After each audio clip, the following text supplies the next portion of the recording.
কত ব্যথা কত ভাবে সয়েছ যে তুমি, তোমারই খুনে লাল তায়েফের ভূমি। ফেরেশতা এসে চায় ধ্বংসের হুকুম, লৌহ মাখা মোহাম্মদ প্রাণেতে হাসরাত। হে আল্লাহ ক্ষমা করো এ তায়েফবাসীর,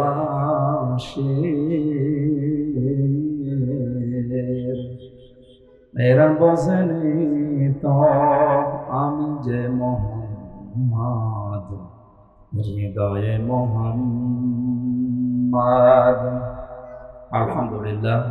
চট্টগ্রাম ধনিয়ালাপাড়া মহল্লা কমিটি কর্তৃক আয়োজিত পবিত্র মাহফিলের স্বনামধন্য সভাপতি, সামনে বসা মুসলমান ভাইরা, পর্দার আড়ালের সম্মানিতা মা এবং বোনেরা, প্রশাসনের ভাইরা, বাংলাদেশ সহ বিশ্বে কোরআনে কারিমের কথা যারা বলে তার ভেতরে অন্যতম এ বাংলাদেশের গর্ব, বিশ্বনন্দিত মুফাসসির কোরআন শহীদ আল্লামা দেলাওয়ার হোসাইন সাঈদী রহমাতুল্লাহ আলাইহি। উনি সর্বোচ্চ কথা বলতেন, আমরা দেখতাম রাত 10টা 10:30টায় মাহফিলগুলো শেষ হয়ে যেত।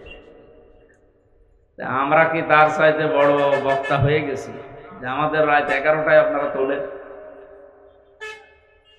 এই জন্য স্থান কাল পাত্র ভেদে বাস্তবতার সাথে কাজ করা লাগবে। এখন রাত 11টা বাজে, এখন যদি বলেন না এটা দিনের 11টা হবে, হবে আগস্টের 5 তারিখের আগ পর্যন্ত হতো। একটা মানুষকে আমরা দেখতাম, উনি যা বলতো সত্য হোক মিথ্যা হোক ওইটাই। আমার মনে হয় উনি যদি এখন আসতেন আর যদি বলতেন এখন দিনের 11টা, আমরা বলতাম ঠিক আছে। এইরকম একটা অবস্থায় ছিলাম। সাদাকে সাদা বলা, কালোকে কালো বলার যোগ্যতায় দেশে আমাদের ছিল না। যাদের ছিল তাদেরই মুখ বন্ধ করে রাখা হতো। বৈষম্য বিরোধী ছাত্র আন্দোলনে যে 9টা দফা আছে তার ভেতরে অন্যতম দফা এই যে আমরা এদেশে কারো হাত বাঁধা দেখতে চাই না। আমরা চাই সবার হাত খোলা থাকবে। আপনারা জানেন এদেশে 1628টা মানুষ দায়িত্ব পালন করে মেন ভাবে। এই যে এরকম চেয়ার 1628, কত এর ভেতরে 1627টা চেয়ারের হাত বাঁধা ছিল। শুধু যিনি হাজী সাহেবা ওনার হাতটা খোলা ছিল। যেহেতু হাত খোলা ছিল, যখন যা মনে করতো তাই করত। আর বাকি সে কাওয়া কাকু থেকে শুরু করে এই হাসাও মাহমুদ পর্যন্ত, আর আমাদের কুষ্টিয়ার হানিফ সহ যারা এই দেশের চেয়ারে ছিল, সব যাই বলেন সব চাপার উপরে। এইটাই বাস্তবতা। আপনি মন খারাপ করেন আর মন ভালো করেন, এইটাই বাস্তবতা ছিল। ওনাদের সবার হাত বাঁধা ছিল। কি ছিল? যেহেতু এখন হাত সবার খোলা হয়ে গেছে, আমরা চাই কিয়ামতের আগে দেশে যেন কারো হাত আর বাঁধা না থাকে। যারা যেখানে দায়িত্ব পালন করবে হাত খোলা অবস্থায় শহীদ আবু সাঈদের মতো যেন হাত মেলে দিতে পারে ইনশাআল্লাহ। দল মত জাতি বর্ণ ধর্ম নির্বিশেষে এই অনুষ্ঠানটা আজকে শুধু বাংলাদেশ জামাত ইসলামী আর ছাত্র শিবিরের না, সবার জন্য। হাদা বায়ানুল লিন্নাস হুদাল লিন্নাস। কোরআনে কারীম যেমন সবার জন্য, আজকের এই আলোচনাও হবে সবার জন্য। গত কয়েকদিন আগে দিনাজপুর শহরে 10 জন মানুষ মুসলমান হয়েছে এক স্টেজে আমার কাছে। কোরআনে কারীমের আলোচনা তাদের কাছে ভালো লেগেছে, তারা পছন্দ করেছে, আর আল্লাহ পাক হেদায়েত দিয়েছে। আমরা যেন ওই রকম নিয়ত নিয়ে শুনি যে আমরা যেন হেদায়েত যা পেয়েছি আরো উপরে যেতে পারি। নাকি আমার মতো আপনার মতো কোরআনে কারীম শুনেছিল আব্দুল্লাহ বিন উবাই, কিন্তু হেদায়েত পায়নি। বলেন না কেন? তারও আমার মতো দাড়ি ছিল, জুব্বা ছিল, পাগড়ি ছিল, হাতে তসবিহ ছিল, নবীর পেছনে নামাজ পড়তো। আপনি নামাজ পড়েন হয়তো বায়তুল শরফে, সে নামাজ পড়তো কাবা শরীফে আর মসজিদে নববীতে। সে নবীদের সাথে ইফতারি করতো রোজাকা অবস্থায়। কোথায় পৌঁছিয়েছিল বলেন তো? হেদায়েত পায়নি। মারা যাওয়ার পরে তার জানাজার নামাজ পর্যন্ত রাসূলুল্লাহকে আল্লাহ পড়তে দেয়নি। ও বলছে সুবহানাল্লাহ। কোন এলাকায় আসলাম? একটা লোকের জানাজার নামাজ পড়তে দিচ্ছে না, যদি সুবহানাল্লাহ বলে। এখানকার শ্রোতা তো মনে হচ্ছে সেরকম মানের শ্রোতা না, এরা তো কখন সুবহানাল্লাহ কখন নাউজুবিল্লাহ। এক লোকের কাছে দোকানে যে লোকজন বলছে, চাচা আপনি চা খান, আপনার ছেলে তো এ প্লাস পেয়েছে, বলছে নাউজুবিল্লাহ। অন্তত সেরকম করছে, একটু বুঝে শুনে বলবেন। মসজিদে নববীতে নবীজি বসা 22 জন সাহাবী নিয়ে। কতজন? একটা ছোট্ট বাচ্চা আসলেন, ডাক দিয়ে বলেন, হে রাসূল, আমার বাবা মারা গেছে, আপনাকে দুইটা কথা জানাতে বলেছে আমার বাবা। এক নম্বরে আপনার জুব্বা খুলে দেবেন আমার বাবার জন্যে, আমি কাফনের কাপড় বানাবো। 2 নম্বরে আপনি আমার বাবার জানাজা পড়ে তাকে কবরে রাখবেন।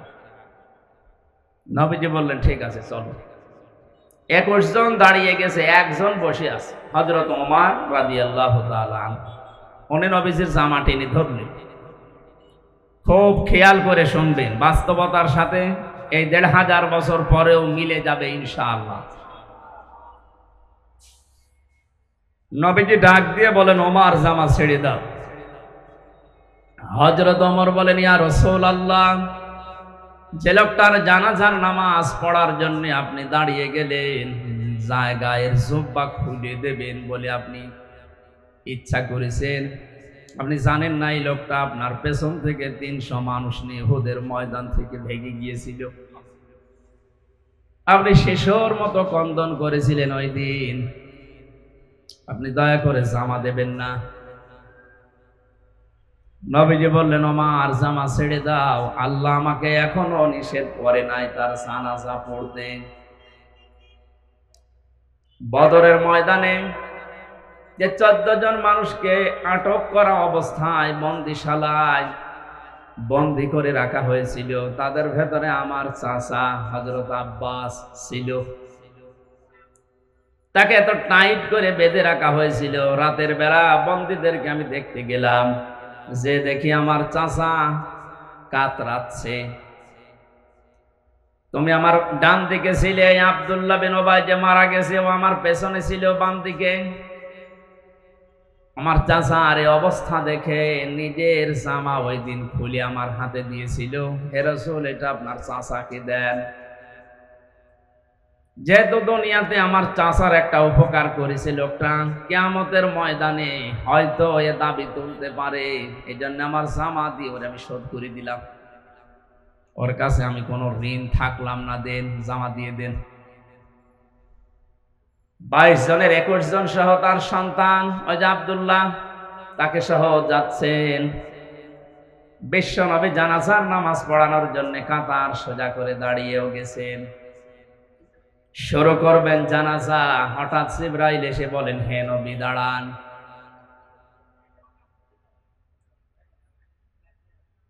ইস্তাগফির লাহুম আও লা তাস্তাগফির লাহুম ইন তাস্তাগফির লাহুম 70 মাররাতান ফালাই ইয়াগফিরাল্লাহু লাহুম ইলা আখিরি আয়াত। সূরা তাওবা 10 নম্বর পারা 19 নম্বর পৃষ্ঠার প্রথম নাম্বার লাইনের 84 নম্বর আয়াত। এটা 80 নম্বর আয়াত। প্রথম অংশে আল্লাহ জানিয়েছেন নামাজে দাঁড়াবো আমি, হঠাৎ জিবরাইল আমাকে বলে, হে নবী আপনি এই মানুষটার জন্য যদি ক্ষমা চান আর ক্ষমা না চান দুইটাই সমান হবে। এমনকি এর জন্য যদি 70 বারও ক্ষমা চান আল্লাহ মাফ করবে না। তাফসিরে হাক্কানি মুফাসসির লিখেছেন আল্লাহ পাক বলেন 70 মাররাতান পর্যন্ত বলার পরে জিবরাইল থেমে গেছে, কথা বলে না।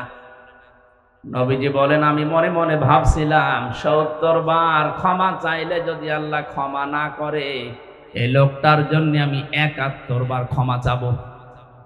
কতবার? আল্লাহ তো ৭১ বারের কথা এখানে দেয়নি, ৭০ বারের কথা দিয়েছেন। ও চট্টগ্রামবাসী, মাথায় যদি মগজ থাকে, বুদ্ধি যদি থাকে, একটু বুদ্ধি খাটান, মেধা খাটান। ৭০ বার নবীজি মাপ চাবে তার জন্য নিয়ত করছে। হঠাৎ জিবরাইল পরের শব্দগুলো নাযিল করলেন, হে নবী, এর জন্য ৭০ বার না, ফালাই ইয়াগফিরাল্লাহু লাহুম। ইয়াগফির এটা মজারে, বর্তমান, ভবিষ্যৎ, প্রেজেন্ট, ফিউচার। মজারের আগে লান আসলে অর্থ হয় কখনোই হবে না। হে নবী, আপনি এর জন্য শুধু না, এই যে মাঝখানে ফা আছে আর শেষে আছে হুম, আজকের এই দিন থেকে কিয়ামত পর্যন্ত এই লোকটার মতো চরিত্র যারা এই দুনিয়াতে বানাবে, তাদের জন্য ৭০ বার ৭১ বার না, কিয়ামত পর্যন্ত যদি আপনি নবী হয়েও মাফ চান, আল্লাহ মাফ করছে না, করবে না। আল্লাহ এখানে সরাসরি যদি আব্দুল্লাহ বিন ওবাই এই শব্দটা দিয়ে দিত, তাহলে আয়াতটা আমি পড়তাম না। যেহেতু হোম দিয়েছেন, এটা জমির বহুবচন, এই হোমের ভেতরে ওবাই যেমন আছে, কিয়ামত পর্যন্ত ওর চরিত্র দুনিয়ায় যারা ধারণ করবে তারাও আছে। তাহলে সে নামাজ পড়েছিল, রোজা রেখেছিল, রাসূলের পেছনে নামাজ পড়তো, রোজা রাখতো, ইফতারি করতো, তার দাড়ি, জুব্বা, পাগড়ি, তসবিহ, দস্তরখানা বিছিয়ে খাবার খাওয়া, খাবারের পরে মিষ্টি খাওয়া, মেসাক করা, ওর পুরা জীবন আমি পড়ে দেখেছি, একটা চুল কিচ্ছু কম পাইনি। তাহলে একটা বিষয় ওর বিরোধিতা ছিল, দিন এই জমিনে কায়েম হোক, ওইটা চাইতো না। আমার মনে হয় এখন যদি কোরআনের আয়াত নাযিল হওয়ার সিস্টেম থাকতো, যেহেতু হোম শব্দটা আছে, বাংলাদেশে বহু মানুষের নামের আগে পরে আল্লাহ আয়াত নাযিল করে দুনিয়ায় পাঠিয়ে দিতেন। আদম আলাইহিস সালামের জামানায় কোরবানির সিস্টেম ছিল, চাটিয়াল ময়দানে মানুষেরা কোরবানি রেখে আসতো, আকাশ থেকে আগুনের ঝলক এসে পুড়িয়ে ফেলতো। যারটা হালাল টাকা ওটা পুড়ে যেত, আর যারটা টাকা হারাম, এ দরবেশের মতো, এ তো পুরাটাই হারাম। ৩৬,০০০ কোটি টাকার মালিক লোকটা, ঋণ করেছে। আপনি চিন্তা করেন তো, ও যদি ১০০ বার দুনিয়ায় হায়াত পায়, এ ঋণ শোধ দিতে পারবে? আমরা অনেকেই বলি সাদগায়ে জারিয়া, যে মাওলানা বলছিল সাদগায়ে জারিয়ার নাম শুনলে বুক ভরে যায়। আরে ভাই, সাদগায়ে জারিয়া যেমন আছে, গোনায়ে জারিয়াও আছে।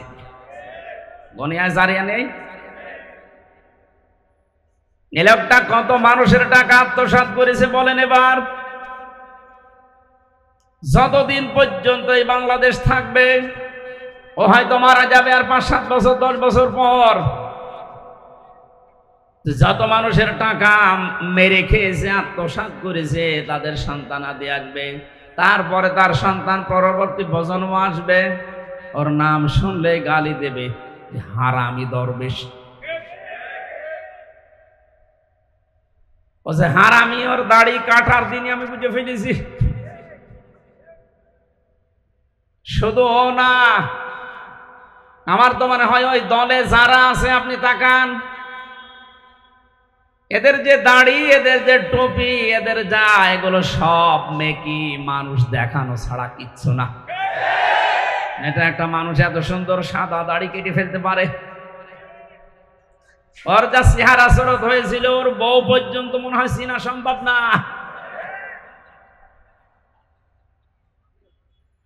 হোমটা দিয়ে যেহেতু আমরাও ঝামেলায় আছি, এই জন্য আমরা যেন ঝামেলায় পড়ে না যাই, সতর্ক হই। এই বাংলাদেশে যারা দিন কায়েম করতে চায় না, যারা বাধা দেয়, তারা কাফের, আর যারা সাপোর্ট করে না, তারা মুনাফিক। আব্দুল্লাহ বিন ওবাই সরাসরি দিন কায়েমে ছিল না, ও বাধা দেয়নি, কিন্তু সরাসরি সাহায্য না করে এটা যেন কায়েম হতে না পারে, তাদেরকেও সাপোর্ট করত। এর সাথে এবার আপনি জীবন মিলাবেন, দিন কায়েম নিজে করেন না, এই জমিনে দিন কায়েম হোক, আল্লাহর দিন, এটা আপনি চান না, চেষ্টা নেই। যারা করছে আপনি তাদের বাধা দিচ্ছেন এবং সাপোর্টও করেন না তাদের, এবং যে মানুষগুলো দিন কায়েমের বিরুদ্ধে আছে আপনি তাদের তলে তলে সাপোর্ট করেন। কথা বললেন না কেন?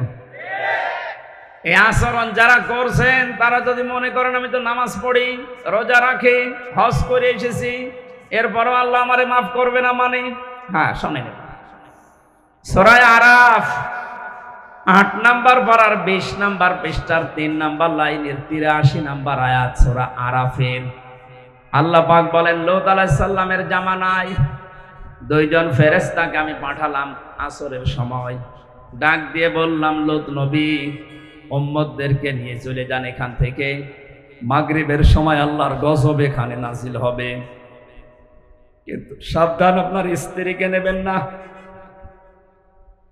ফাজাইনাহু ওয়া আহলাহু ইল্লা মারাতাহু কানাত মিনাল গাবিরিন। খুব খেয়াল করে শোনেন, আমি গতানুগতিক কথা বলছি না, শিক্ষা নিয়ে আসবো এখান থেকে ইনশাআল্লাহ। কোন সূরা বললাম? আরাফ, আয়াত নাম্বার 83। বলেন বলেন। যত তাফসীর আছে বাংলা এখন বেরিয়েছে, এগুলো মিলিয়ে দেখবেন, বাস্তবতা চলে আসবে সামনে। ইল্লাম রাতাহু, আপনি স্ত্রীকে নেবেন না, কারণ কি? লূত নবীর স্ত্রীর চরিত্র খারাপ ছিল না, কোন নবীর স্ত্রীর চরিত্র দুনিয়ায় খারাপ ছিল না, তারা চরিত্রহীনা ছিল না, কারণ কোন নবীর রক্ত আল্লাহ কোন হারাম জায়গায় প্রবেশ করার নাই। কথা বুঝতেছেন? তারা হয়তো বিরোধিতা করেছে, বাতিলকে গোপনে সাপোর্ট করেছে, কিন্তু কোন হারাম রক্তের ভেতরে আল্লাহ নবীদের রক্ত প্রবেশ করার নাই। কারণ এই পৃথিবীতে নবীরা ছিলেন বিশ্ব নেতা। কি ছিলেন? আরো জোরে বলেন। কিয়ামত পর্যন্ত নবীদের নেতৃত্বই টিকে থাকবে। তাহলে নবীরা যেহেতু নেতা, নেতা হওয়ার 7টা গুণ লাগে। তার 1 নম্বরে তাদের জন্ম, প্রতিটি নবী ছিলেন বৈধ জন্মের অধিকারী। হযরত ঈসাকে নিয়ে অনেকে কথা বলে যে ওনার বাবা নেই, ওনার জন্ম না।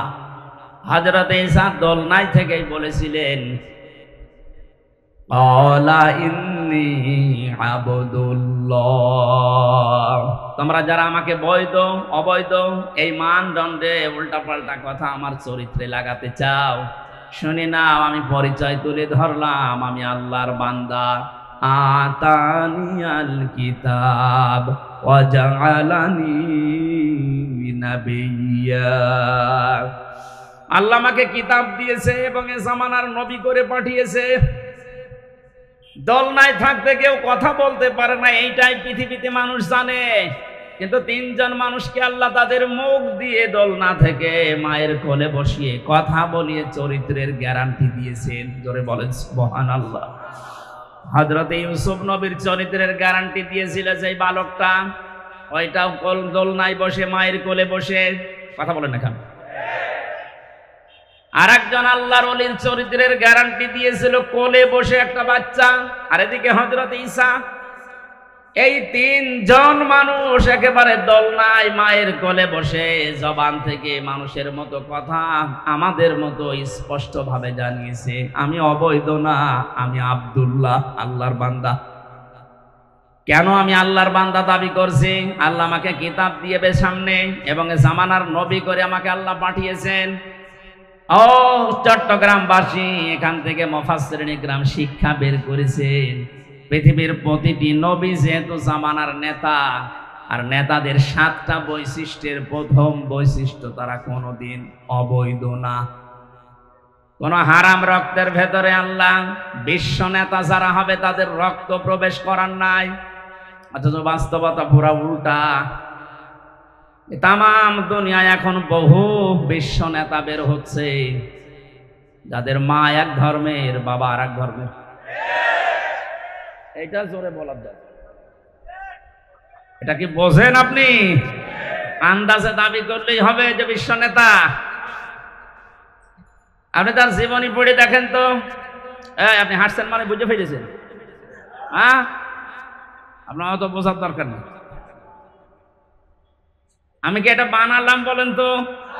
তার জীবনী পাওয়া যাচ্ছে, পড়েন। আমার ফাঁসি চাই এই বইটা একটু কেনেন। তার মা কোনটা, বাবা কোন ধর্মের আপনি দেখতে পাবেন। তার ছোটবেলার নাম কি সেইটাও আপনি দেখতে পাবেন। বিশ্ব নেতা হয় কি করে বলেন তো? 7টা কারণ পেয়েছি সূরা ইয়াসিনের তাফসীর পড়তে গিয়ে। ওখানে প্রথম নাম্বারে বিশ্ব নেতা যারা দুনিয়ায়, আল্লাহ পাক তাদের রক্তকে কোনো হারাম রক্তে ঢোকান নাই।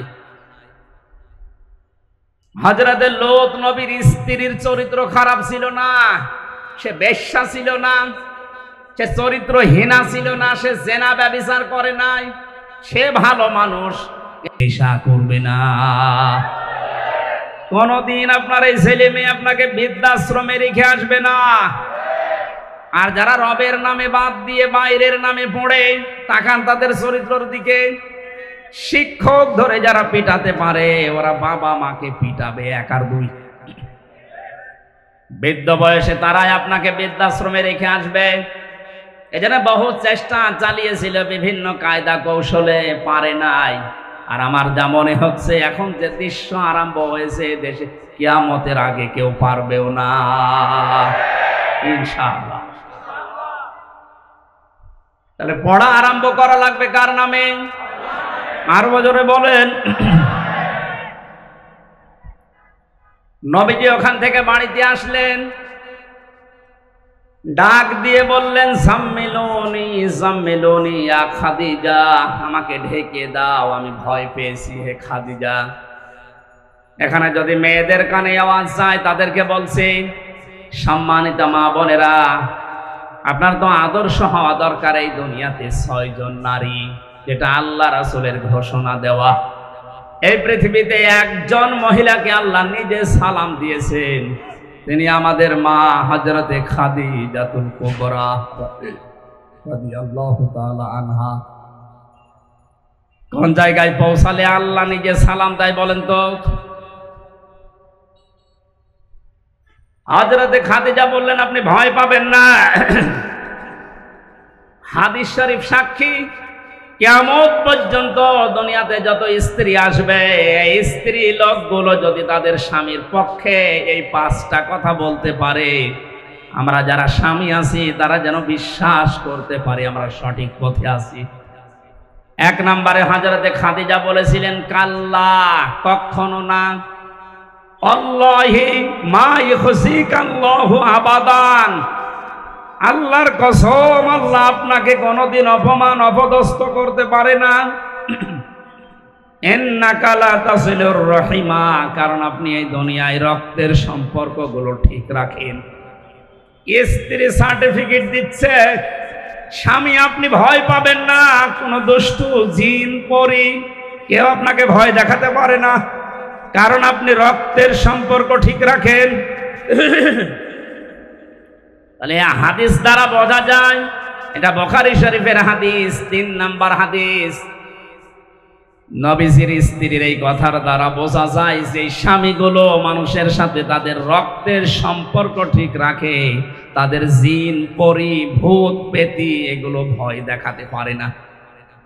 আমাদের আজ ভয় দেখায় কারণ আমরা রক্তের সম্পর্কগুলো ঠিক রাখতে পারি না। এই কথা বলে না কেন? নিজের আপন বোন গরিব, এজন্য খবর নেয় না। ধর্ম বোন পাতিয়েছে ফেনীতে, মাসে 3 বার করে যায়। বেশি বলে ফেললাম?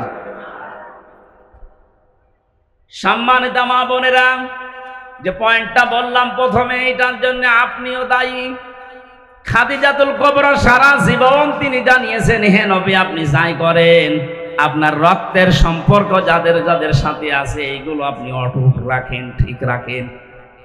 আমরা এমন বউ পেয়েছি, রক্তের সম্পর্ক ঠিক রাখার জন্য তাকিদ দেওয়া দূরের কথা, আরো যেন নষ্ট হয় সেই কাজ করে।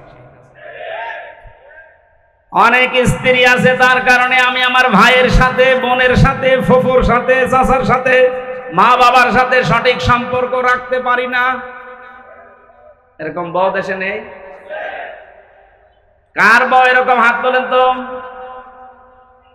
না, আন্দাজে বলবেন না ভাই। মেয়েদের উপর আন্দাজে দর দিচ্ছেন মানে? এরকম বউ তো চট্টগ্রামে থাকার কথা না। সম্মানিত মা বোনেরা, আলহামদুলিল্লাহ,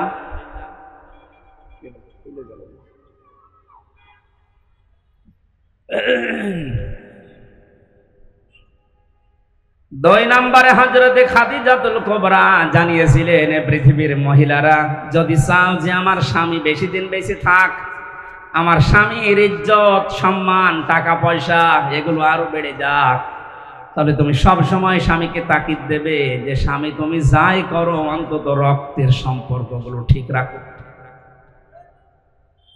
কোরআনে কারীম জানিয়েছে, ইয়াসআলুনাকা মাযা ইউনফিকুন কুল মা আনফাকতুম মিন খায়রিন ফালিল ওয়ালিদাইনি ওয়াল আকরাবিন ইলা আখিরি আয়াত। সূরা বাকারার ভেতরে আছে 2 নম্বর পারা 12 নম্বর পৃষ্ঠা 13 নম্বর লাইনের 215 নম্বর আয়াতের প্রথম অংশে আছে। এটা তাফসিরে ইবনে কাসির পাবেন।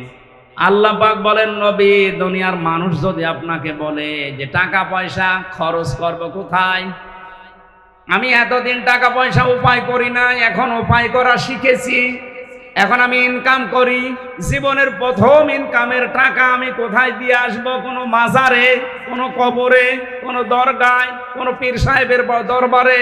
আল্লাহ বলেন না, প্রথম পয়সা জীবনে উপায় করলেই খরচ করবা ভালো কাজে। কি কাজে? বলেন বলেন। এই ব্যাখ্যাটা যদি আমরা বাংলাদেশে যত পীর সাহেব আছে তাদের কাছে ছেড়ে দিতাম, তারা তাদের নিজের দরবারের দিকে টেনে ব্যাখ্যা করতো যে ভালো কাজ পাও না, এ দরবারে দিয়ে যাও, এটাই ভালো কাজ। কথা বলেন না কেন? যারা এদেশে ইসলামী আন্দোলন করে তাদেরকে যদি বলতেন যে ভালো কাজ, ওরা বলতো ভালো কাজ খুঁজে পাচ্ছেন না, মিছিল হবে এখন, এখানে দিয়ে যান। কথা বলছেন না কেন? পৃথিবীতে যারা জীবন চিল্লা দিয়ে বেড়াচ্ছে তাদেরকে যদি জিজ্ঞাসা করতেন যে ভালো কাজে খরচ করার কথা, যে ভালো কাজ কোনটা, তারা বলতো ভালো কাজ খুঁজে পান না। সকাল সন্ধ্যা যারা আল্লাহর দিকে মানুষকে ডাকে, 3 দিন 40 দিন জীবন চিল্লায় যারা চলে যাচ্ছে, এদেরকে দেন। কথা বলেন না কেন? আল্লাহ পাকের জন্য নিজের হাতে ব্যাখ্যা রেখেছেন, কারো হাতে ছেড়ে দেননি। রব্বুল আলামিন বলেন ভালো কাজ কোনটা, এবার শোন, ফালিল ওয়ালিদাইনি ওয়াল আকরাবিন। এই পৃথিবীতে যত ভালো কাজ আছে, 1 নাম্বার ভালো কাজ হচ্ছে মা বাবার জন্য খরচ করা। সুবহানাল্লাহ বলতে পারেন নাই? আজ অনেকে চলে যাচ্ছে সেই সিলেটে, সেই বরিশালে, চট্টগ্রামে। না, আপনার জন্য আপনার জীবনের প্রথম টাকা খরচ করার দায়িত্ব আপনার মায়ের জন্য, বাবার জন্য। এদের চাইতে বড় পীর দুনিয়ায় আর নেই। কথা বলেন ঠিক কিনা? 2 নম্বরে ওয়াল আকরাবিন, নিকট আত্মীয় যারা, তাদের জন্য খরচ করেন। কোরআন আমাদেরকে যেটা জানিয়েছে তার বাইরে যদি আমরা ইসলাম মানতে যাই, ওটা ইসলাম হবে না বেদাত হবে? আল্লাহ আমাদেরকে বাঁচান, বলেন আমিন। কি বৃষ্টি হচ্ছে? হ্যাঁ,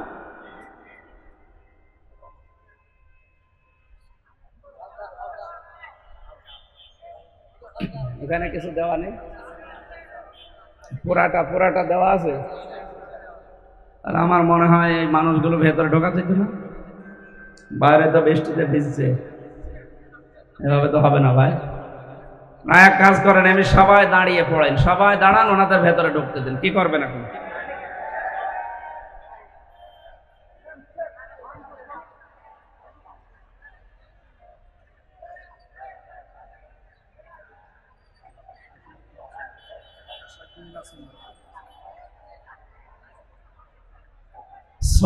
সুবহানাল্লাহ আলহামদুলিল্লাহ। এই ভেতরে ঢুকতে পারলে ঢোকেন, নাই তো কোনো দোকানে মোকানে যান, কোনো দোকান পাঠে যান, এখানে থাকবেন না, ভিজে যাবেন। এখান থেকে যান। রাস্তার উপরে আমার মনে হয় এভাবে না দিয়ে কোনো স্কুলে দিলে ভালো হতো। এইভাবে হয় না, সব সময় গাড়ি ঘোড়া চলছে, কখন কি হয়ে যায়। হ্যাঁ, বৃষ্টি তো জোরে আসতেছে, হবে না।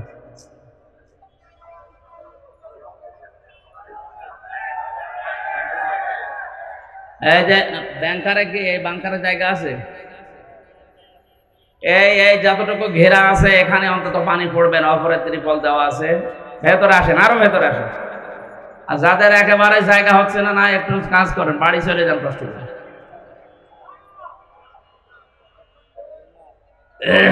সুবহানাল্লাহ, আলহামদুলিল্লাহ, লা ইলাহা ইল্লাল্লাহ, সুবহানাল্লাহ।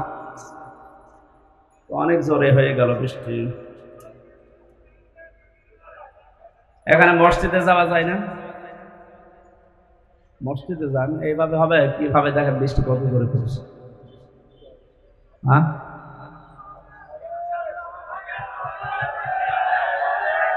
হ্যাঁ, আবেগ দিয়ে চলে না, ভিজে গেলে অসুস্থ হয়ে যাবে।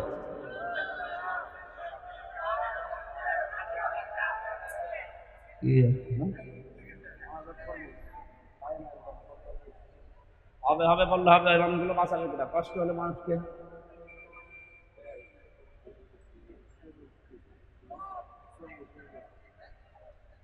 ম্যাক্সিমাম ঢুকে গেছে, এরা কি মানুষ না? এভাবে তো হবে না। এই মার্কেটের ভেতরে তো মানুষ, কোথায় ঢুকবে?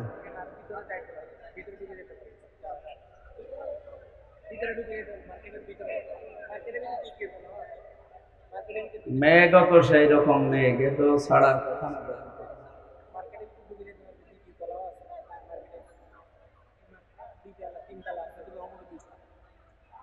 বুঝলাম।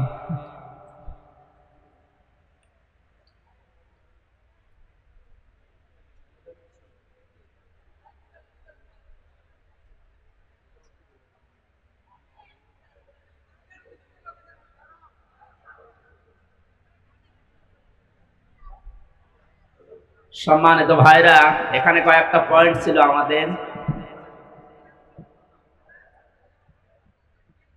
যে যেই কাজ করে না সেই কাজের জন্য যদি কাউকে দোষী বানিয়ে শাস্তি দেওয়া হয়, কিয়ামতের দিন ওই লোকটা আল্লাহর মামলার আসামি হয়ে যাবে। এই জন্য 15.5 বছর আমরা জানি, যারা সরকারি দলের বাইরে ছিলাম, সে যে দলেই থাকি কম বেশি আমরা জুলমের শিকার হয়েছিলাম। যারা যারা এই জুলমের সাথে জড়িত, বাংলাদেশ জামাত ইসলামের শ্রদ্ধাভাজন আমির ডাক্তার শফিকুর রহমান ঘোষণা দিয়েছে, আমরা সাধারণ ক্ষমা করে দিলাম, কিন্তু যারা ভিকটিম, যাদের দ্বারা অত্যাচারিত হয়েছেন, আপনি নির্ধারিত করে তাদের নামে মামলা হামলা যা করবেন করেন, কিন্তু বাকি সাধারণ কোনো মানুষ যেন কষ্ট না পায়। এটা খুব গুরুত্বপূর্ণ একটা পয়েন্ট উনি দিয়েছেন আমাদের জন্য। আমরা যারা ইসলামী আন্দোলন করি, এদেশে ইসলাম কায়েম হোক, এটা আমরা যারা চাই, ওনার এই কথাকে মেনে নেওয়ার আহ্বান জানাচ্ছি।